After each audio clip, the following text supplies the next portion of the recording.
The bourbon boom is now over, and what it means for us whiskey drinkers. The Wall Street Journal on Monday released an article titled, "America's Bourbon Boom is Over. Now the hangover is here." The journal explains that both large and small brands are being affected by a myriad of issues, such as a slump in purchases after excessive drinking during the pandemic, younger generations seeking alternatives like cannabis products or non-alcoholic drinks, among others, leading to a decline in American whiskey sales of 2.1% in 2023 and sales down 4% in the first three quarters of 2024.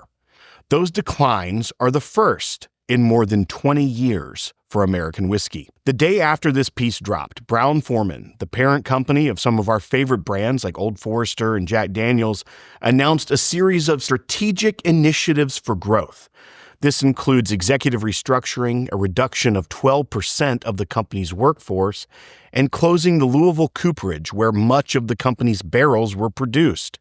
This closure follows the sale of the second Brown-Forman cooperage in Alabama in early 2024. Just a few months back, MGPI, which most of us think is the source of most non-distiller producers' product, posted a shocking 24% decline in revenue in the third quarter of 2024, prompting a flurry of law firms pouncing for an opportunity at a class action lawsuit against the company, alleging they had misled investors on the strength of demand. Couple all of this with the anxiety of tariffs under the new administration that could curb demand for American whiskey in international markets, leaving the U.S. market with even more supply than the distilleries planned for years ago. The perfect storm has set in. We all knew this day would come in some form or fashion. There are too many labels on the market that have either contract distilled or purchased aged stock or have young craft stock of their own for this boom to have ever been sustainable. The rising prices on even the most mundane whiskey also began to create a general malaise in the enthusiast community. For those of us who watch the market closely and have debated the signs of the boom's end for several years now, but these new indicators are a clear sign of a large market correction heading our way.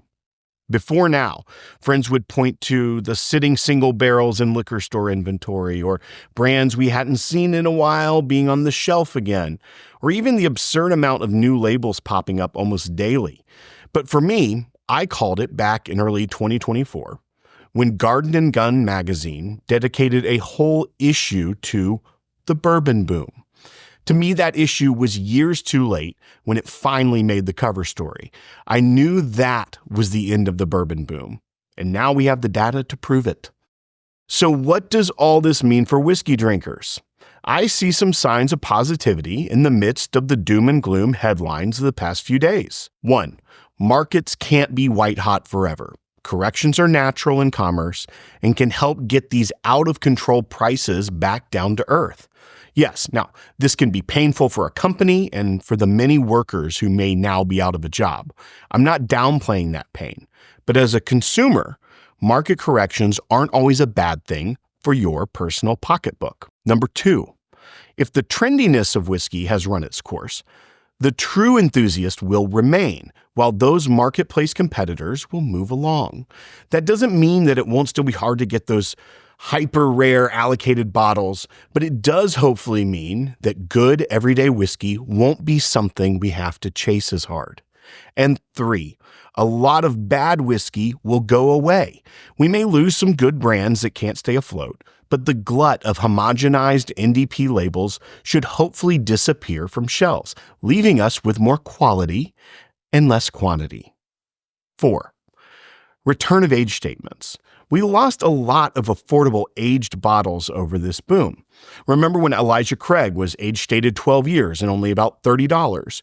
Or what about those glorious days where you could walk into a liquor store and find a 15-year-old Knob Creek store pick for only $50? I'd sure love to see that again. If brands are sitting on enormous stocks they planned 6, 8, maybe even 10 years ago, there's a good chance they are now going to slow their output to not flood the market even further.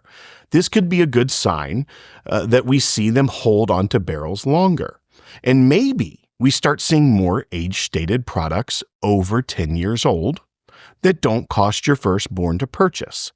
We know that Jack Daniel's over the last few years has brought back the age-stated series with the 10, 12, and forthcoming 14 year.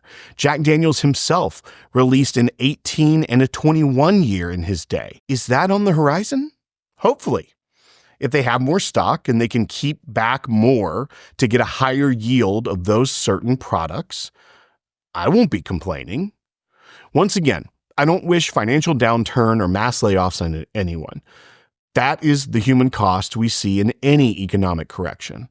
But looking at this objectively as someone who has loved American whiskey for a long time and plan on continuing that love for a long time, this isn't the worst news in the world for the consumer. Don't forget to like and subscribe for more analysis and news about whiskey right here.